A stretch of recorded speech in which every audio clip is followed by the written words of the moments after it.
इस इंडस्ट्री के साथ फारूक अब्दुल्ला का, महबूबा मुफ्ती का और आज़ाद कश्मीर में जितनी भी पॉलिटिकल क्लास है उसका रोजगार जुड़ा हुआ है। बैरूनी अदायगियों के लिए पाकिस्तान को आइंदा माली साल में 28 अरब डॉलर की ज़रूरत है और पाकिस्तान के पास इस वक्त 4 अरब डॉलर मौजूद हैं। यानी आमदनी होगी 65, सूद जाएगा 75। सूद देने के लिए हम कर्जा लेंगे 10 रुपए सूद देने के लिए। कैसे होगा? ये पैसे कहां से आएंगे जो 28 अरब रुपए? एक छोटी सी पट्टी लेके आप बैठे हुए हैं कश्मीर की, और माफ कीजिएगा आप मसला नहीं है, आप हैं इंडस्ट्री। उस लड़की ने जब ये पूछा कि हेल्थ ऑफ डेमोक्रेसी पे क्या कहेंगे, तो किर्बी ने कहा go and see on the street of Delhi.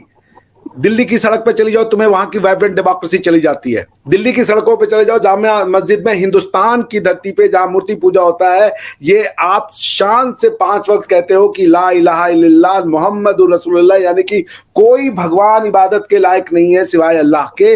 ये उस देश में जिसमें 80% लोग अल्लाह को नहीं मानते, ये है उनका टॉलरेंस। और वो इंडिया जो ब्रिक्स का भी हिस्सा है, वो इंडिया जो तारीखी तौर पे, ठीक है, हम तो सिर्फ एक मशवरा दे सकते हैं, तारीखी तौर पे इंडिया कोल्ड वॉर से लेके आज तक वो रशिया का साथी रहा है।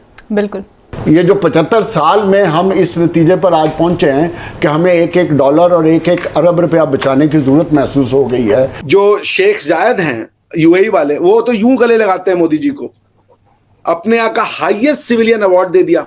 और छोड़ दें, आपको अगला सेंटेंस जो मैं बोलने जा रहा हूं, आपके लोगों को बड़ा दुख होगा। आबू धाबी में मंदिर हेलो, जय हिंद दोस्तों, एसपी न्यूज़ 91 में आपका स्वागत है।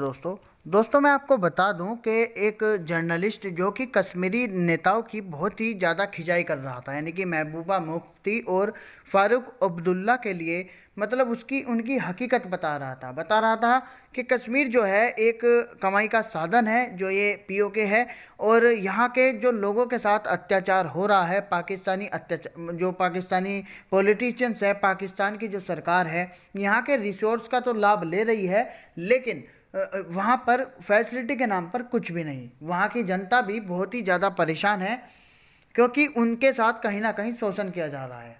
उन्हें हमेशा, जो वहाँ के मतलब जाहिल लोग हैं, उन्हें हमेशा क्या सिखाया जाता है कि जो भारत की तरफ कश्मीर है उसमें मुसलमानों के साथ अत्याचार किया जाता है, बल्कि भारत की तरफ कश्मीर ही नहीं, भारत के अंदर भी मुसलमानों के साथ अत्याचार किया जाता है। कुछ इस तरीके की बातें करके उन्हें भड़काया जाता है, उन्हें आतंकवादी बनाया जाता है, और पाकिस्तान का शुरू से यही काम रहा है। मैं आपको बता दूं, सोशल मीडिया के माध्यम से वैसे अब हमारी तरफ के कश्मीर की वीडियो जब उधर जाती है तो वो लोग हक्का बक्का रह जाते हैं कि जैसा हमें बताया जाता है ऐसा बिल्कुल भी नहीं है, और ख़ास अगर सही मायने में देखा जाए तो ऐसा बिल्कुल भी नहीं है। तो दोस्तों धीरे धीरे लोगों में भी समझ उत्पन्न हो रही है कि क्या हकीकत है और क्या है। सिर्फ उन लोगों का यूज़ किया जा रहा है, उनका उपयोग किया जा रहा है, उनको ज़बरदस्ती मतलब आतंकवादी बनने के लिए मजबूर किया जा रहा है। अब आगे पाकिस्तानी मीडिया का क्या रिएक्शन है, तो आइए दोस्तों साथ मिलकर इस वीडियो को देखते हैं।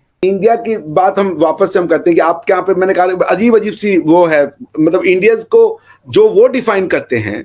अगर आप देखें इमरान खान साहब को, मोदी फासिस्ट है, हर प्लेटफॉर्म पे बोला, यूनाइटेड नेशन के प्लेटफॉर्म पे बोला, जनरल असेंबली में मोदी फासिस्ट है, आरएसएस फासिस्ट है, और ये जेनोफोबिक लोग हैं। सारी दुनिया को चिल्ला चिल्ला के बताया, कुछ नहीं। CNN, BBC, TRT, RT world, जितने इंटरनेशनल न्यूज चैनल हैं, इमरान खान साहब गए। इमरान खान साहब was a credible face according to army because he was hand picked for disreputing India, discrediting India, कि Imran Khan is the best face, he has credibility among the international community। वो जाके बात बोलेंगे तो दुनिया सुनेगी। उन्होंने हर मंच से बोला मोदी फासिस्ट है, मोदी रेसिस्ट है, मोदी इस्लामोफोबिक है, आरएसएस जो है वो नाजी ऑर्गेनाइजेशन है। क्या हुआ? मोदी को ऑस्ट्रेलियन प्राइम मिनिस्टर बोला कि वो बॉस है। आप बोल रहे हो वो फासिस्ट है, Australian boss, Australian prime minister बोल रहा है। Australia is not an ordinary country. Australia का मतलब यूके, ऑस्ट्रेलिया का मतलब वेस्ट, ऑस्ट्रेलिया का मतलब यूएसए। वो कह रहा है कि मोदी इज द बॉस। खत्म, आपका प्रोपेगेंडा हो गया। अब अगर आपकी बात सच है कि मोदी फासिस्ट है, तो पूरे वेस्ट को नहीं दिख रहा है। चलें, वेस्ट आपका दुश्मन है। इस्लामिक वर्ल्ड में जो शेख जायद हैं यूएई वाले, वो तो यूं गले लगाते हैं मोदी जी को, अपने यहाँ का हाईएस्ट सिविलियन अवार्ड दे दिया। और छोड़ दें, आपको अगला सेंटेंस जो मैं बोलने जा रहा हूं, आपके लोगों को बड़ा दुख होगा, आबू धाबी में मंदिर खुलवा दिया। ये अरबों को जो है, अरबों के लैंड पे मंदिर खुलवा देना और बिना किसी सेना के भेजे हुए, तो ये तो पाप कर रहे हैं। अरबी बनवा रहे हैं और आप जो कन्वर्टेड मुसलमान हैं, आप उनको सिखा रहे हैं कि ये तो यहाँ पे क़यामत की निशानी हो रही है। आपका बस चले तो गजवाए हिंद से पहले ही क़यामत ला दे, लेकिन क्या करेंगे वो, अल्टीमेटली जो अरब चाहेंगे वही होगा, क्योंकि वो दीन उनका है। तो अब आप ये बताइए, आपकी और सऊदी अरेबिया ने मोदी जी को सबसे बड़ा एजाज दिया, जॉर्डन ने जलाने के लिए, हाँ, जलाने के लिए ये वो हमने, आपको कोई नहीं जला रहा, आप जल रहे हैं। आपको कोई नहीं जला रहा, जो आपके पास जा रहा है वो जल जा रहा है। मैं आपको बता रहा हूं, आप एक धधकती हुई आग है, उस आग से सब झुलस रहे हैं। उस आग से अफगानिस्तान झुलस रहा है, हिंदुस्तान झुलस रहा है, वेस्ट झुलस रहा है। हम सब कह रहे हैं आपसे कि भाई अब जलना बंद करें, हमें भी जीने दें। पाकिस्तान से लोग कह रहे हैं हमें जीने दें बस। लेकिन उन्होंने एक अजीब सी कंस्ट्रक्शन ऑफ दुनिया बनाई है, जिस दुनिया को वो देख रहे हैं और दुनिया उसको समझ नहीं पा रही।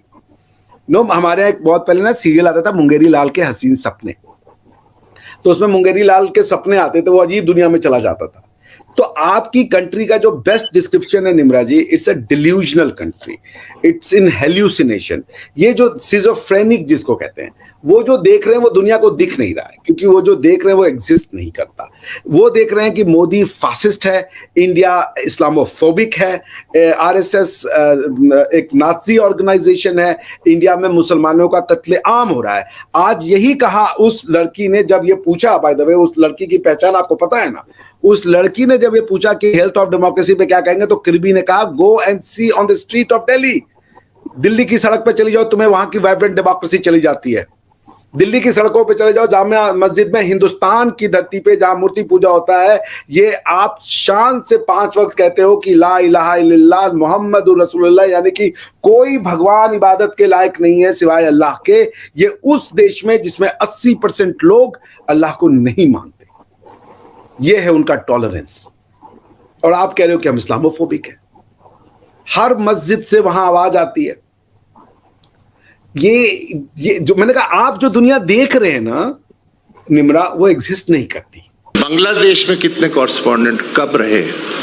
तो जब यही सूरत हाल नहीं है, हमारे जो हमसाए जो मुसलसल 75 साल से हमारी किस्मत पे असरअंदाज हो रहे हैं, जब उनके बारे में हमारा ये रवैया है, तो आप कौन होते हैं? एक छोटी सी पट्टी लेके आप बैठे हुए हैं कश्मीर की, और माफ कीजिएगा, आप मसला नहीं है, आप हैं इंडस्ट्री।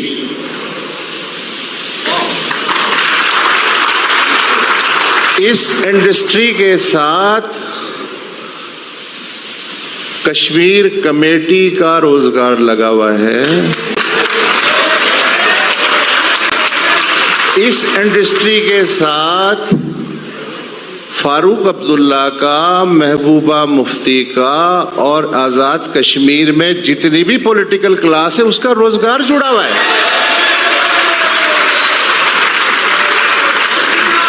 तो मेरे पेट पे लात मैं खुद क्यों मारूंगा? इस मसले के बारे में आउट ऑफ बॉक्स कोई सलूशन या अपने दिमाग को जहमत देने के लिए कि यार अगर ये सलूशन नहीं तो ये करके देख लो, क्यों? ये तो मेरी रोजी रोटी का सवाल है, पेट का सवाल है। मेरी गाड़ियां लगी हुई हैं, मेरे अलाउंसेस लगे हुए हैं, 90% मुझे बजट मिल रहा है मरकज से, और मरकज जो है ब्रेडफोर्ड में जाके कश्मीरियों को मसला कश्मीर समझा रहा है।